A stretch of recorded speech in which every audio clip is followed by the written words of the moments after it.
Welcome here to Wake Up Call with Dan Tortora. Coming out of that fast break, we have the opportunity to share with you this conversation in the Bearcat Breakroom. You know, on Wake Up Call, we are inside the Great Lakes Honda City Studios, and Bearcat Breakroom comes to you in our exclusive multimedia marketing partnership with the Binghamton University Bearcats. I'm honored and privileged to have Brandon Connor here with me from Binghamton's men's golf team, and we are here inside the 2024-25 season. Brandon, how you doing? Good. How are you? I'm doing very well. So, Brandon, I got to ask you, why become a Bearcat? How did that happen? Well, there's no direct reason for it. I was just started recruiting for out of high school, looking for somewhere to play Division One golf and get a great education. And my dad had connections up here. I'm originally from Cincinnati, so not too close, but this had a great business program here at Binghamton and great golf program to tag along with that. And ultimately, it came down to getting a good offer here, and I chose it and I've enjoyed it. Yeah, like you said, coming from Cincinnati, Ohio, what's it like to be away from home? Where you're about, what, are we talking like 8 hours away or something of that Yeah, nature? it's like 8.5 hour drive. Yeah. Okay, so what is life like being 8.5 hours away from home? Got used to it. I mean, I'm not one to be too like emotional about things. I just kind of go with the flow, whatever's in front of me. I mean, it's definitely weird at times. Most of my friends go home on weekends or we'll hang out in breaks, and I'm usually out here golfing or doing something. But I enjoy the different change of culture a little bit, get out in the world, and it's been good. Similarities, differences between Cincinnati, Ohio, and Binghamton, New York? It's not too much different, honestly. I mean, Cincinnati's a bigger city, but I live in suburbs. Is definitely not a huge difference, just a fractionally colder, a little more snow. Okay. A little more. So, what about the food? When you think about Cincinnati being home, is there a place that you're like you miss that you can't wait to go back to? Uh, there's a big place called Skyline Chili in Cincinnati, which is everyone's favorite, but I actually like can't have any of that, so I don't miss that. Anyone from Cincinnati would miss that, but for me, I just like to eat pasta or whatever. I'm pretty bland. Pretty bland. So, what's on your pasta? Give me your favorite pasta dish. Uh, I usually just go for some. I'll go with bow tie pasta, red sauce, maybe some mushrooms as well. Big mushroom guy. Okay. Again, So, pretty bland, but have you always been that way? Have you kind of just been like a simpleton when it comes to your food? I'd say so. I mean, I can't have scotch because I'm allergic to dairy, so Okay. I'm not too into other things. There's less things I can have really, so I just kind of eat whatever I can. But yeah, I've not always been pretty just eat whatever. So for you, you think about like that culture. You think about being at home. We've talked a little bit about food, family being back at home. What do you miss the most of? Let's say a Tuesday night. Tuesday night, you come home after school. What do you miss the most on a Tuesday?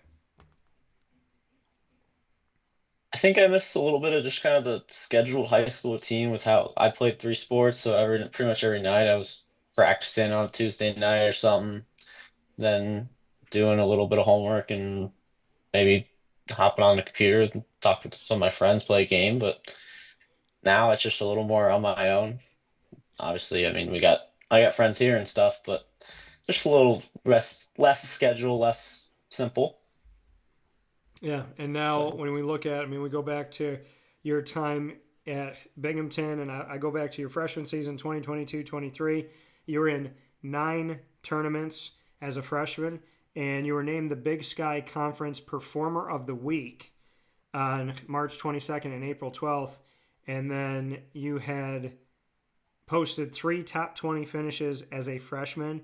You finished a team best, tied for 11th at the Villanova Invitational back on April 10th and 11th in the 2022-23 season. And then looking at some of these other pieces here, named to the Big Sky Conference All Academic Team and member of both the spring and fall AD honor roll with a 3.3 GPA. So going back to your freshman season in the classroom and on the golf course, what were your favorite moments? Because I'm seeing a bunch of successful pieces here, bullet points, but bring those bullet points to life. What were some of your favorite pieces of being a freshman at Binghamton? Freshman was a fun time. I mean, it's definitely a whole different environment, getting to a dorm, getting be with your teammates all the time, different obviously schedule, not as scheduled golf all the time, but I really enjoyed it. I felt like, especially in the spring, as you're reading it off, I hit my stride a little more, kind of found my schedule, was able to work pretty hard in the off season. I mean, I loved our trip to Arizona for the conferences at the end of the year. That was a ton of fun, playing well at Villanova as well. So I felt like I just learned a lot about myself that year. Yeah, and then we look at your sophomore season. You competed in 11 tournaments, finished tied for second at the Matthews Auto Collegiate Golf Invitational, which is at home in Binghamton. Shot the lowest score through 36 holes relative to par in program history at 137, 7 under par. And then shot 66, 5 under par in the final round of the Cornell Fall Invitational to finish tied for 12th, and that round was tied for the second lowest score relative to par in program history. So we go back and we look at last season, and the you have the lowest score in program history at the time. Then you go to another event, have the second lowest score in program history, only as a sophomore. So, I mean, obviously, you elevate your game from being a freshman to a sophomore, but what it means to you to set program benchmarks for Binghamton men's golf.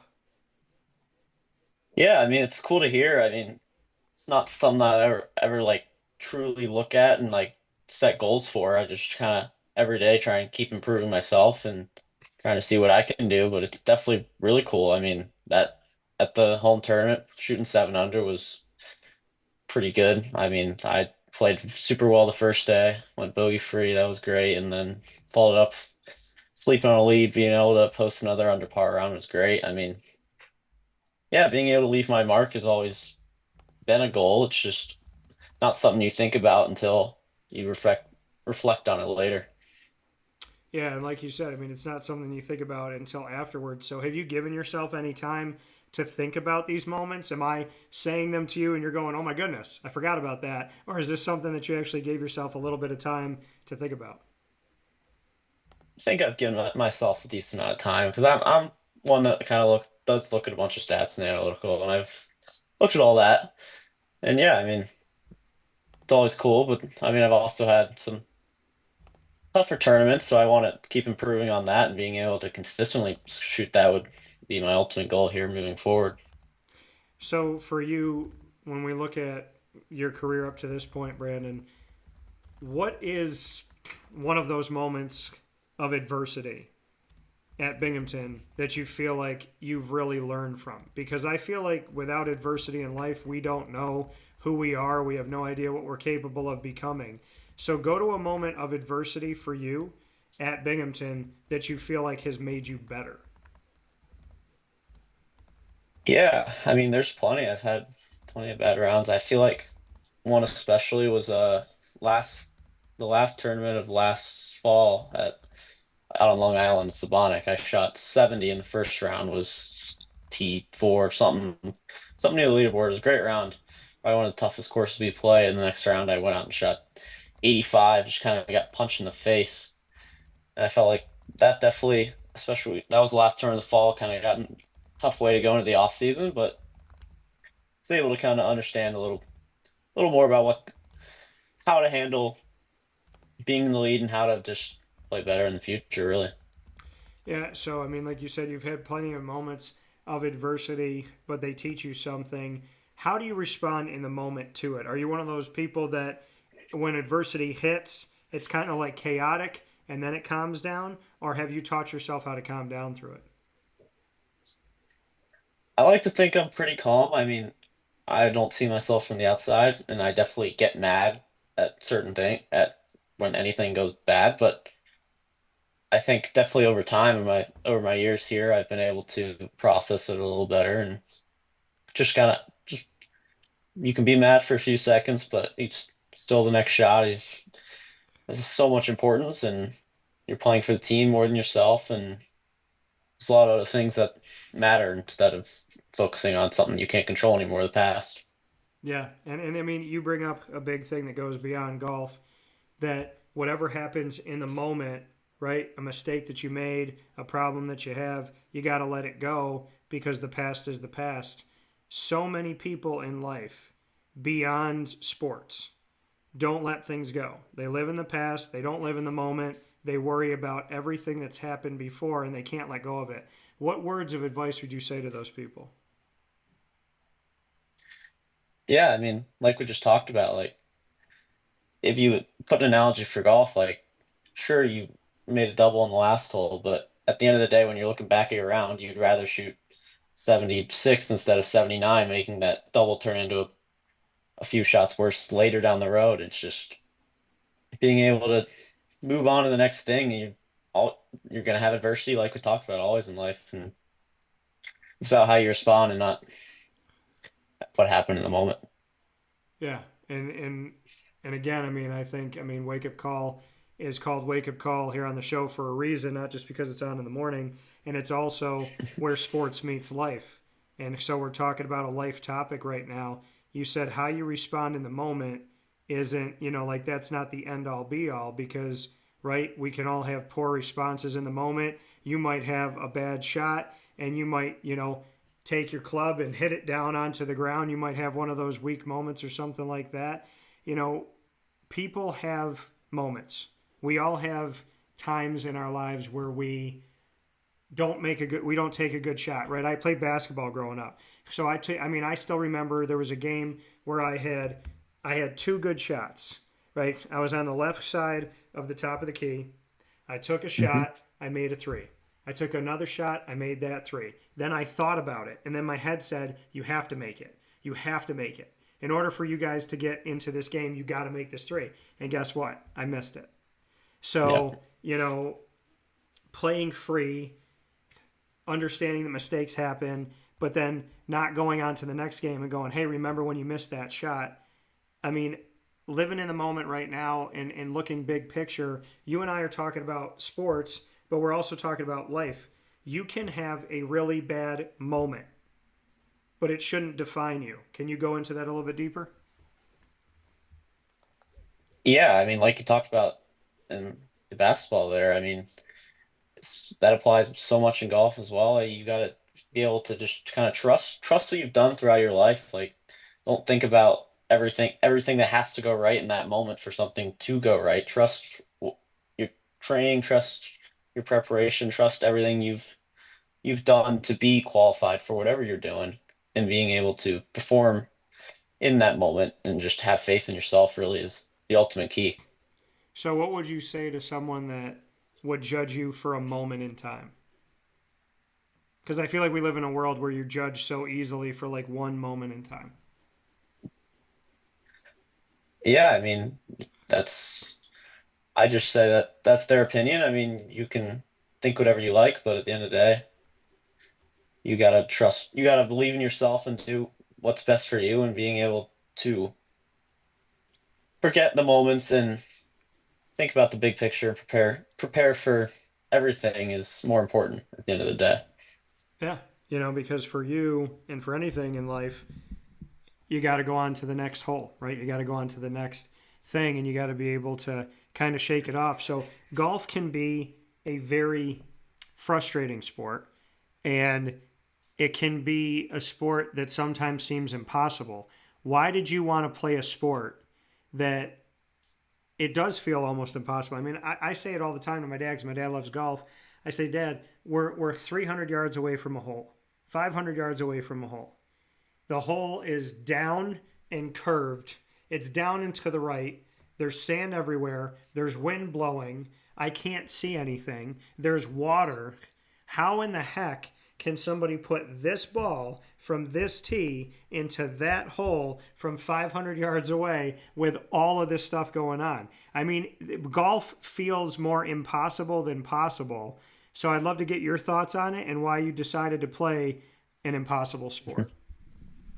Yeah, it's crazy when you think about it like that. And I mean, at the end of the day, like we've said, you got to focus on what you can control in the moment and the shot and performing that to the best of your abilities. And I feel like every golfer is a little bit crazy in them. I feel like I've always been a perfectionist in a way, so I feel like that has drew me to golf. My dad always played golf throughout him growing up, so that drew me to it. And yeah, I can't tell you a specific moment where I'm like, oh, I want to play golf, but playing it throughout my childhood and having that pursuit of excellence has just drew me to it. Yeah, I mean, like you said, that pursuit of excellence. I mean, are you better now? Because, like you said, I'm kind of a perfectionist. How do you balance that? Because I can understand that in moments. Like I grew up, I wanted 100 on every test. If I got a 98, I was like, yeah, okay, I'm not going to be complacent with 98. I want 100. So I can understand the world of wanting to be a perfectionist and really not holding anybody else to that, but holding yourself to that. How have you found a way to kind of live in the reality that you're not going to be perfect, but then also want the best out of yourself? Because I feel like I had to learn, like, I can't be perfect, but I should also demand greatness. So, how have you kind of learned how to do that? Yeah, I mean, I think we're all still learning that, and I definitely haven't perfected it, but I'd say just being able to take one day at a time and know that you put your best foot forward every day, trying to work on the best things possible, analyzing everything I can, focusing when I'm practicing, and just being able to do the best I can that day and know, even if it's not perfect, because it's golf, you're never going to be perfect. Yeah. I did all I could. And we're talking about a mental game, right? Golf is such a mental game. So, mental health, mental toughness, how does the mind work into this for you? Oh, the mind is everything in golf. Like you said, like if you think about golf as you got to hit a ball into a hole 300 yards away, wind, water, you can go crazy. And you just got to really keep yourself calm and focused inside and just think about the shot ahead of you. Think about how all the conditions to make this shot go in the perfect spot possible. And I mean, if you start thinking big picture and all the details of it, you'll never be able to focus and perform your best. So, when you're breaking down a hole, like you and I are going up to tee off on hole 13, how do you break it down so that you're not worried about the big picture, or not the big picture, but to, like you said, when you think about it's 500 yards away and it's around the corner, and it seems such a daunting task. How do you set your mind to the right place when you step up to the tee? Well, we always have a practice round right the round before, so you're able to see the course and kind of map out a track that you want to do. So I'll look at how wide the fairway is, any water or out of bounds, where trees are, and I'll pick the best strategy of how far to hit it and where I'm trying to aim. And at that point, you just got to trust your preparation. And I know that from all my practice and all my preparation that hitting driver at this certain spot is the best possible outcome 100% of the time. So I'm gonna aim at that spot and do the best that I can. And so, like you said, you have that practice round before. How have you evolved, Brandon, from who you were as a golfer 2 years ago to who you are right now? I think just honestly learning more of that preparation in high school, I hadn't learned as much. I hadn't spent as much time on it. You just have fun with it, and obviously I'm trying to play my best and working on my swing all the time, but not really thinking about all the analytical things. There's so many things that go into how exactly far away to aim from a pin, how there's a statistical process of how to re-putt if you want to. There's so many different things that go into it, and I feel like I've just soaked up a lot over the past 2 years, and being able to put that to use has been a huge asset for me. So, driving the ball, putting the ball. If it was for $1 million, would you rather be on the tee or would you rather be the one sending it home on the green? Which one do you trust yourself more for $1 million? Definitely driving. Okay. I've always liked hitting. always been kind of someone who swings hard, and if anything, putting's my weakness. So I mean, I like to think I can make the putt, but I trust my driving more. Okay, all right, fair enough. So we take a look at getting in the top 10 after the first day at the Testudo Cup. And first and foremost, congratulations. So, within striking distance of first place as you finish the first two rounds of the inaugural Testudo Cup, tied for sixth out of 78 golfers over this past weekend. You began the day by shooting 70, two under par in the opening round, posting four birdies in the first 18 holes, following up by shooting 71, one under par, with an additional three birdies to finish the day at 141, three under par, and four strokes behind the leader. I mean, I'm going to look at this and say this is amazing. I'm going to look at this and say seven birdies is pretty incredible. And the fact that you're within striking distance and you're in the top 10 of 78 golfers. But I'd love to get your thoughts about what's gone on most recently. Yeah, I'd say that that day was great. I mean, I kind of struggled the past weekend at our first tournament, and talked to my coach, kind of figure out a few things, honestly, with my strategy and kind of where I was hitting it. I felt like I was hitting it good the first week and wasn't getting anything out of it. And then I hit it pretty well this week and was able to kind of play a little smarter. And then my putter worked well the first day and was able to put together a few good rounds. It's nice to do that. And you spoke about your coach, Coach Bernie here. What has he taught you? What is it about Coach B that's been so helpful to you? Yeah, he's just kind of been a great mentoring figure for me the whole 3 years now. He's a great guy to be around. He makes you laugh at the right time, but can also get down to business and just kind of shows you the ropes. And he's been great. So for you, like you said, shows you the ropes, knows when to joke around. When does he joke? Like when does he catch you? It's like is he one of those people that you don't expect it and he just catches you at a time where you're like, Coach, you're crazy? Or is it something that kind of rumbles and you feel it coming? Uh, it could be a bit of both. I'd Okay, say all right. he typically he typically kind of says some things out of the blue, and you're like focusing on a shot, and he'll just say something dumb, and it's kind of funny. Okay. But I mean, he says it at the right times, and he knows when maybe not to, and maybe focus up. But he can make you laugh at the golf course too, because it's a game. You always need to laugh sometimes. Yeah, and like you said, I mean, it's a game, and you need to laugh, and that again goes right back to life in and of itself. How have you learned to kind of let something be what it is? To have that moment of instead of throwing your club or screaming at the instead of having a Happy Gilmore moment. How do you kind of just sit and say, you know what? I'm gonna laugh it off. It happens. That's life. I got it. Like, how have you learned to roll with the punches?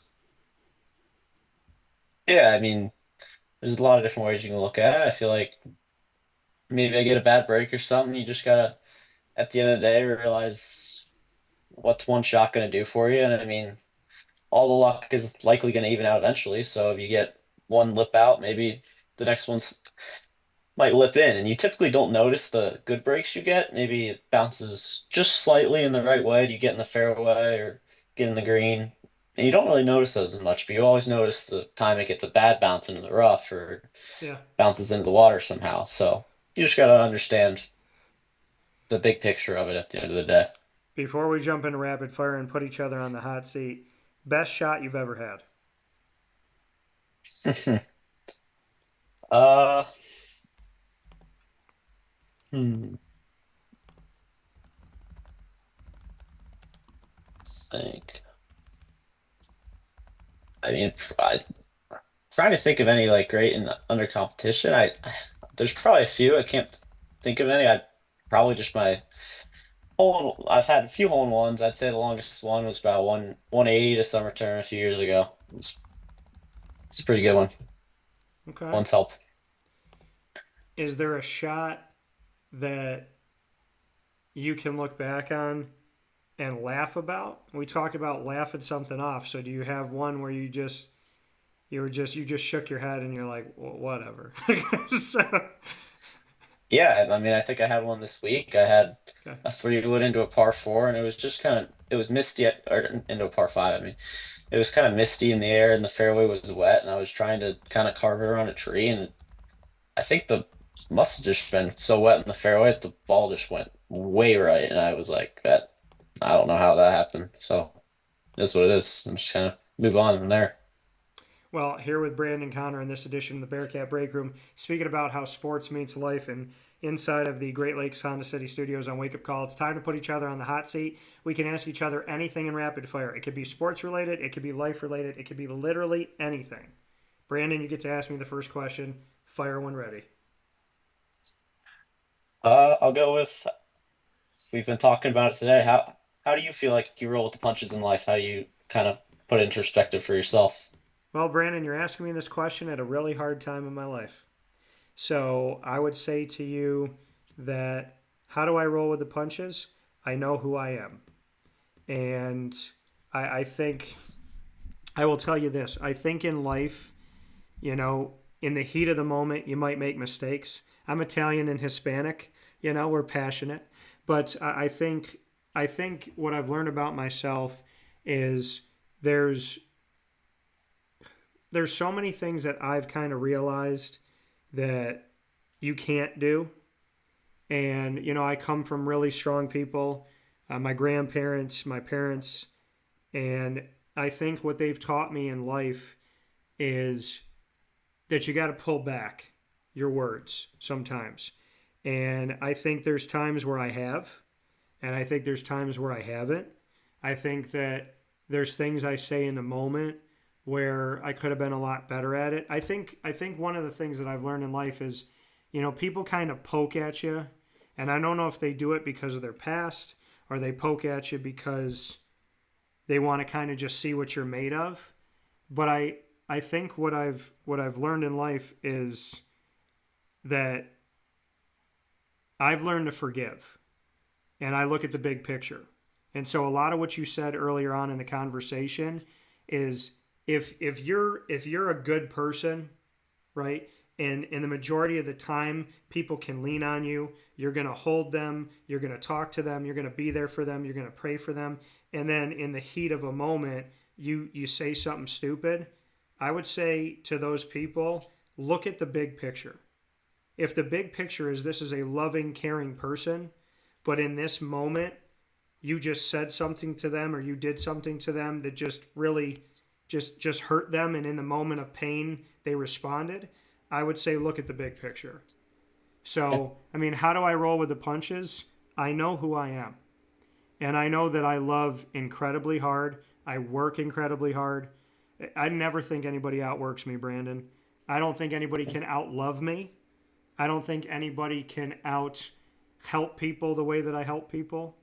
I think that if you are connected to me and you need me in the 11th hour, if I don't know what to do, how to do it, or when to do it, I will figure it out.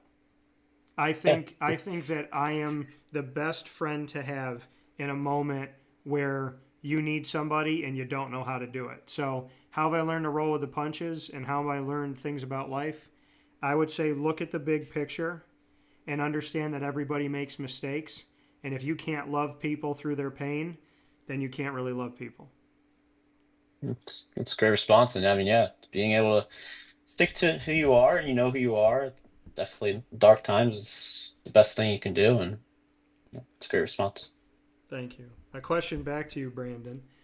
If one song followed you through your entire life and it just played when you walked into the room, what song would you want to play to show people Brandon Connor? Uh, I think back to a song I listened to so many times too in about eighth grade is "Believer" by Imagine Dragons. Just a great upbeat anthem and kind of speaks of just who I am. I always am knocking on the door and always working hard to achieve what I can. I love It's a good that. song. I love that choice. And Imagine Dragons, you like Believer. I like the song Thunder, where the lyrics are like everybody thought. Well, let me get the exact lyrics because I know the end of it, but I don't want to make I want to make sure I don't mess up the exact lyrics right before. So Imagine Dragons, who sings Believer, also sings Thunder, Yep. and there's a song with kids were laughing in my classes when I was scheming for the masses. Who do you think you are? Dreaming about being a big star. They say you're basic. They say you're easy. You're always riding in the back seat. Now I'm smiling from the stage while you were clapping in the nosebleeds. So that one Yeah. always speaks to me. I want to go to Believer. And is there a certain part lyrically in the song Believer that hits you some kind of way? Mm, I honestly haven't listened to it in a while, so I'd have to go back through. I can't give you a specific lyric. Well, I'm gonna hit you with a couple things that are said, and after I read it, you can tell me, okay? All right. First things first, I'm gonna say all the words inside my head. I'm fired up and tired of the way that things have been, the way that things have been. Second thing second, don't you tell me what you think that I could be. I'm the one at the sail, I'm the master of my sea. I was broken from a young age, taking my sulking to the masses, writing my poems for the few. They look at me, shook to me, feeling me, singing from heartache from the pain, taking my message from the veins, speaking my lesson from the brain, seeing the beauty through the pain. You made me a believer. You break me down and build me up, believer. Oh, let the bullets fly, let them rain. My life, my love, my drive, it came from pain.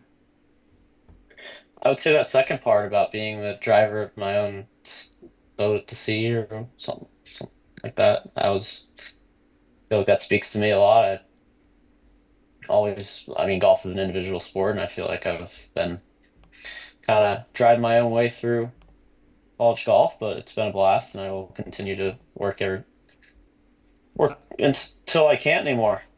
I love it. From Brandon Connor, I'm the one at the sail, I'm the master of my sea. Yeah, What's your second question for me? that's a different note. How is your March Madness bracket looking? Who is your champion? Oh, I'm really mad at John Calipari. so, uh, so, when I was a kid, Brandon, I was watching the 1996 Final Four. My hometown Syracuse was in it, Mhm. and Rick Pitino beat John Calipari, and then Rick Pitino and Kansas went up against Syracuse in the championship game. And or was it Rick Pitino? Or no, was it Kentucky? Might have been Kentucky, not Kansas, Kentucky. So they go up against each other in there. So Rick Pitino had bested John Calipari in the NCAA tournament.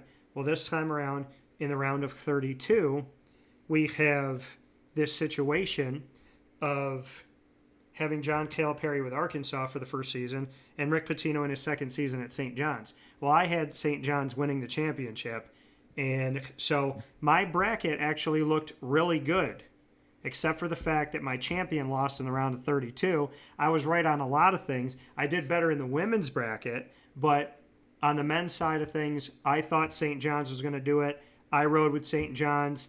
I know that they were like an underdog, even though they were a two seed. But I will tell you this 2 years ago, I wrote on a napkin, I wrote Houston no matter what. And so to see Houston get, all this way 2 years later, I feel great about it. I got to interview Kelvin Sampson during the NCAA tournament this year. I got to speak with the student athletes this year. I've spoken with Kelvin Sampson for multiple years now. So, I mean, my bracket's not looking too pretty, but I do think St. John's will be back. Yeah, it's cool. I actually do have Houston winning, so somehow I rode with them. I did have St. John's in the finals though as well, so that took a toll early, and I struggled in the beginning part, but I've done all right in the later portion of the bracket. Fair enough. So I'm going to go back to food for you, Brandon. Since you're a simpleton when it comes to food, I want to go to the other side of the question. What is one food that you've had that you just wish never existed? You tasted it and then you said to yourself, if I could erase this food, I would erase it. It's funny because you can ask all my friends. I hate tomatoes, but I mean I like tomato sauce and ketchup. I loved ketchup when I was younger, but I think it'd have to be tomatoes. They're on everything, and I hate them so much. Okay, so It's just tomatoes. yeah, I don't disagree with you. I don't see. I love smashing them up and putting them in sauce, but I can't stand eating them by themselves. yeah. I don't know what it is. Like I love the sauce of them, but just the taste of them, I can't get it. I don't understand. Fair enough. Your last question for me. Uh, what has been your favorite part of following Binghamton athletics lately? I would say Or it's all of you. You know, it's I wanted to work with Binghamton for a long time, and now that we're in year two of this exclusive multimedia marketing partnership, I just love this. I love hearing the stories. I love knowing how you think about life. How do you think about your sport? What makes you tick? I mean, obviously, from this conversation, you can realize that I'm not just about statistics and about you had a good game or you had a good shot. You know, you and I have talked more about life than we've simply talked about golf. And yeah, so I love learning about the people and your why and who you are and why you are. And I just think there's incredible people on campus at Binghamton. And so it's been my absolute pleasure to get to know your stories and get to cheer you on. And now that I've had this conversation with you, Brandon, now I know you. I know you a little bit better, which means I'm going to cheer you on a little bit louder. That's how I look at it. yeah, it's great. I mean, credit to you. I'm not too easy to open up to, so you've definitely gotten to know me probably Well, more than most people have, but happy to do it. It's been well, fun. I appreciate the fact that you were willing to be open with me. My final question to you, Mr. Connor, is Mhm. if you and I were going to make a movie, because I am a screenwriter, I do like to work on things. If you and I were to make a movie, what job? It's going to be a comedy. You and I are going to be in a funny movie. We're going to have a great time. It's going to be fun. What job would we have and where would we have it? So paint me a picture of it's a comedy starring Brandon Connor and Dan Tortora. This is our job. This is our profession. And then this is where we're going to be. Like, what city are we going to be in? It's a deep question. I mean, since I'm a golfer, I guess I think of golf stuff. I don't know. We could both be maybe it was something off like a caddy shack. We could both be working in a pro shop, and we could be in up here in Binghamton, New York, All right. doing whatever. I'm not too creative, honestly. So So we could be working in um, a pro shop like Caddyshack up in Binghamton. I'm down with it. I'm down to do something like that for a Bearcat here in Brandon Connor and yeah, all the work that he's done and this conversation. Bearcat Breakroom, Binghamton Men's Golf, support them in this 2024-25 season. Support Brandon and all of his teammates, Coach Bernie and the crew, and make sure you show love to the Binghamton Bearcats. From the Great Lakes Honda City Studios, this is Wake Up Call. And Brandon, thank you so much for your time. no problem. I appreciate you having me. It was fun.